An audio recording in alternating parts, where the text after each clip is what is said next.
Alors Jacques, ici on est dans un champ de soja, Yeah. c'est ça? C'est ça. Toi tu es en bio, hein, Oui. Alors est-ce que tu peux nous décrire un petit peu ton exploitation? J'ai une production de 200 hectares environ en bio. Je produis des grains mélangés. Les grains mélangés, ça c'est un mélange de céréales, blé, avoine, orge et pois. Ouais. Puis ça, c'est destiné à être vendu à d'autres producteurs bio, des producteurs qui font de l'élevage bio. Ouais. Puis je fais aussi beaucoup de soya. D'accord. Alors ici on est en fait dans un champ de soja bio.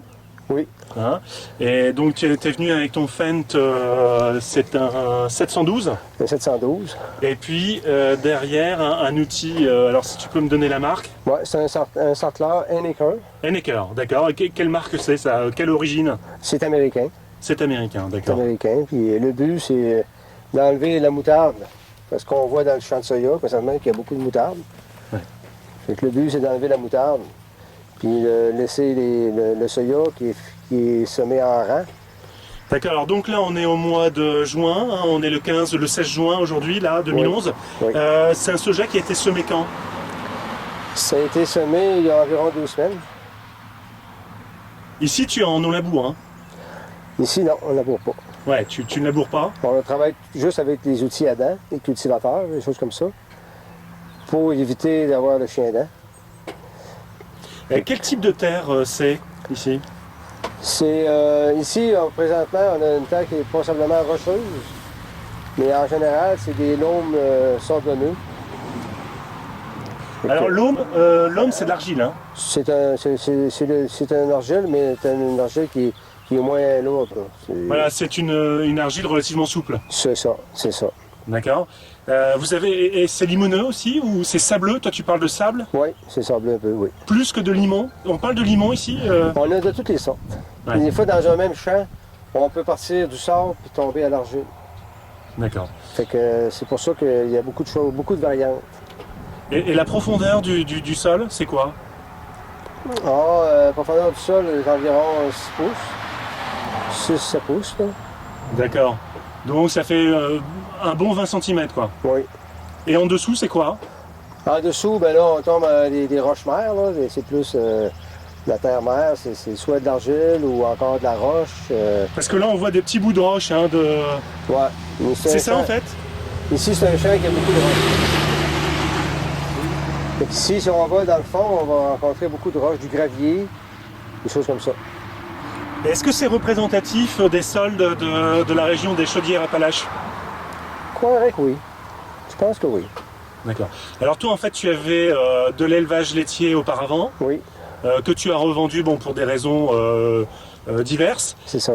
Tu avais 50 vaches laitières. C'est ça, en bio. Hein, Ouais. en bio, voilà, Oui, qui rendaient à peu près 8500 litres, tu me c'est dis, par ça. vache. C'est ça. Hein. C'était des Holstein? Des Holstein, oui. D'accord, et tu as revendu ça quand? Ça fait 2 ans. D'accord, ça Ouais. fait 2 ans, donc aujourd'hui tu es pleinement polyculteur. D'accord, donc et ça, ce soja, tu vas le vendre à une coopérative, à un On négociant? les vend à une compagnie que les autres vont la revendre. C'est un marché qui s'en va au Japon, puis pour la Chine. C'est de l'exportation. Au Japon et pour La Chine aussi. la Chine aussi? Les Américains. C'est un marché d'exportation. D'accord. Ça va en vendre de combien à peu près ici? Ça va rendre. Le rendement? Le rendement, ben, moi, je vais te donner ça en tonnes, environ 1 tonne à l'acre. Donc un acre, C'est un deux- hectare, c'est 2,5 acres. Pardon. 2,47 exactement. Donc ça fait 25 quintaux quoi, Environ. par hectare. Je te laisse compter. Là. D'accord. Et c'est vendu combien? Tu l'as déjà vendu à l'avance? Ouais, c'est des contrats ça, pour environ 730 $ la tonne. 730 $ la tonne. Ouais. Et donc, bon, c'est un bon prix parce que tu es en bio. C'est ça. Et si tu étais en conventionnel, ce serait combien? Bon, c'est environ 400, 450 la tonne. D'accord. Ouais. Et là, c'est un champ qui fait combien d'hectares? Ça, c'est un champ de 45 acres. Qu'est-ce que c'est? 45 acres, Ouais. divisé par 2,5, ça fait presque... ouais, ça fait 17 hectares, quoi. 17-18 Ouais, hectares. c'est ça. C'est ça? Moi, je peux s'habituer en acre, là, c'est pour ça. que- D'accord, bien sûr. Chacun calcule Ouais. avec ses repères. D'accord.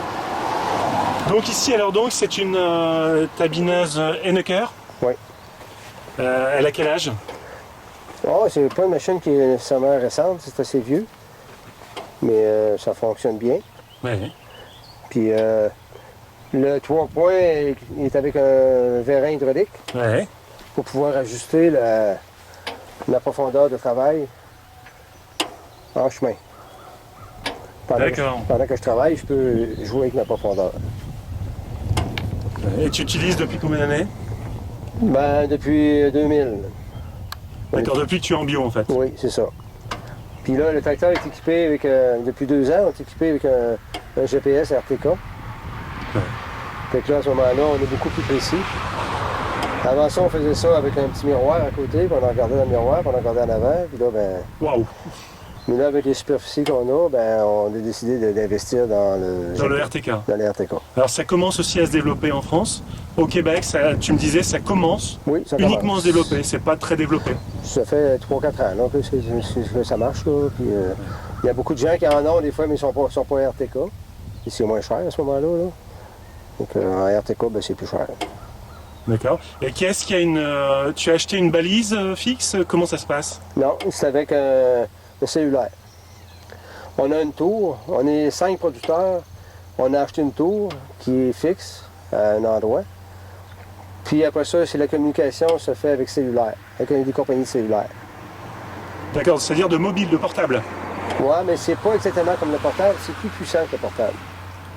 Ouais. C'est un appareil qu'il y a dans le tracteur, mais qui communique avec cellulaire. Est-ce qu'on peut le voir? Oui.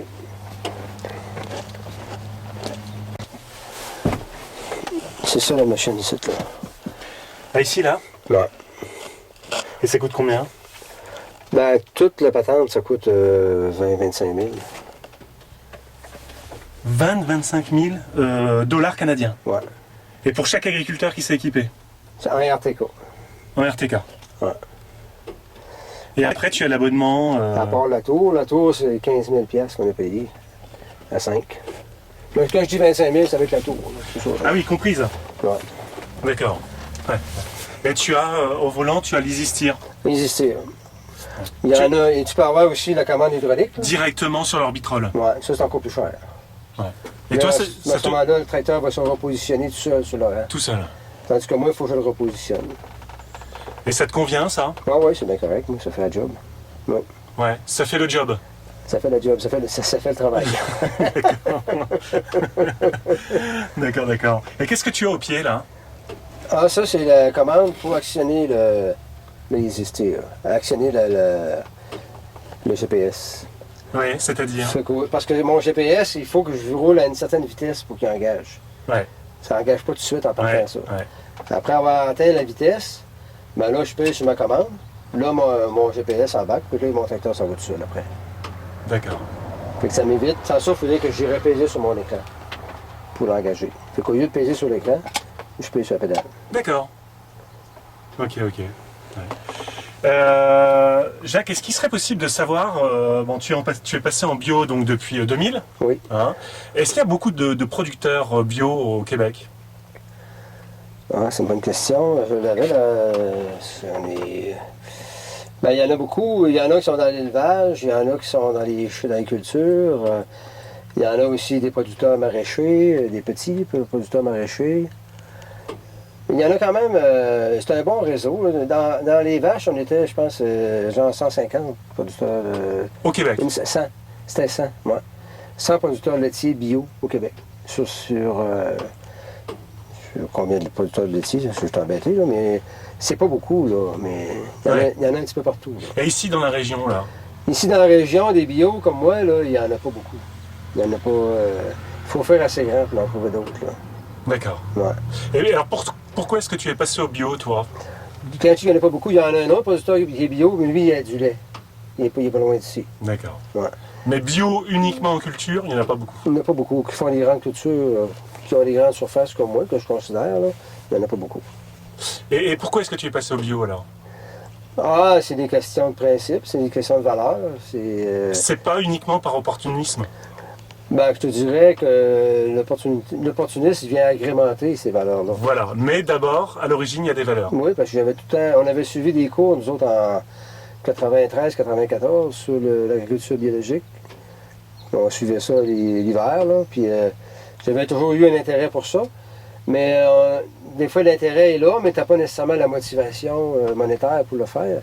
Fait que, parce qu'on sait qu'en bio, des fois, tu as des pertes de rendement au début, avant de maîtriser les choses. Des fois, tu as des pertes. Fait qu'à ce moment-là, quand on a vu qu'il y avait des marchés qui pouvaient être intéressants, par exemple, au niveau du lait, les prix ont commencé à monter. Au niveau des grains, c'est devenu intéressant. Ben là, ça nous aide à développer ce qu'on aime, tu sais, c'est ça. D'accord. Oui. Ok.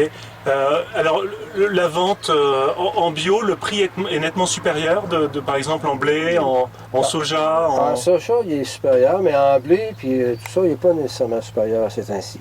Il a déjà été plus supérieur que ça il y a peut-être 3-4 ans. Oui, la différence, elle n'est pas énorme. Non. Parce que le prix des grains bio, ça ne suit pas le prix des grains du conventionnel. C'est déconnecté. C'est déconnecté, c'est un marché complètement à part. D'accord. On ne peut pas dire quand le blé monte que notre blé va monter nécessairement. D'accord. C'est une question d'offre et de demande. Le blé, par exemple, ici, c'est quel cours actuellement? Alors, il est assez cher, le blé, il est autour de 300. 300 $ canadiens? Ouais, environ. La tonne? Ouais, D'accord. Je sais que le maïs, c'est cher aussi, puis le maïs et le blé, ça suit pas mal, là. Le maïs était dans 300, 325, c'est pas plus. En blé, donc il n'y a pas de blé d'hiver, hein, parce qu'il ne résisterait pas au froid. Il y en a, mais il n'y en a pas beaucoup parce que c'est ça, à cause des hivers qu'on a. Ouais. Si on a une bonne couverture de neige, c'est bien correct. Ça va très bien. Mais si on pogne un hiver où il n'y a pas beaucoup de neige puis qu'il y a du gel, ben on arrive au printemps puis on Il manque des pieds. beaucoup de pertes. Ouais. Et dans ce cas, ça t'est arrivé de ressemer du blé au printemps? Ouais, ben à ce moment-là, ce qu'on fait, c'est qu'on va ressemer une autre céréale. Ah oui, On va ressemer de l'orge. de l'orge de printemps. Ouais, avec le blé. Puis là, Ouais. quand tu récoltes, ben, tu récoltes les deux, mais souvent c'était pour alimenter les vaches, donc c'était pas grave. Ah, c'était pas de l'orge de brasserie, Non. Non. pour faire de la bonne bière Non. québécoise? Non. Non. Non. C'était vraiment pour l'alimentation animale. C'est ça. D'accord. Oui. Et quel rendement tu fais ici en orge de brasserie Ben, l'orge de brasserie, j'en ai fait l'année passée, l'orge de printemps, là. Puis, j'ai fait une tonne et quart, une tonne et demie. L'acre. À l'acre. C'est les rendements qu'on a. Alors en bio, attention, c'est en bio. Hein. C'était en bio, mais il reste que dans la région, c'est les rendements qu'on voit, là. Même en conventionnel. Ouais, en conventionnel, peut-être un petit peu plus, mais pas beaucoup plus. Et Je pense, qu'est-ce qui vous limite alors? Ben, ce qui nous limite, c'est peut-être parce qu'on n'utilise pas de. Ce qui nous limite, la température aussi. Je sais pas quoi dire. La sécheresse? Les sécheresses, pas tellement. Il y a plus de pluie. Ah oui. Souvent, la pluie va nous limiter aussi. Là. Ouais, mais une pluie qui tombe en hiver. Non, mais quand moi je te parle durant la croissance de la plante. Ah oui. S'il mouille trop, là. Tu sais, comme les céréales, c'est ainsi, ils sont.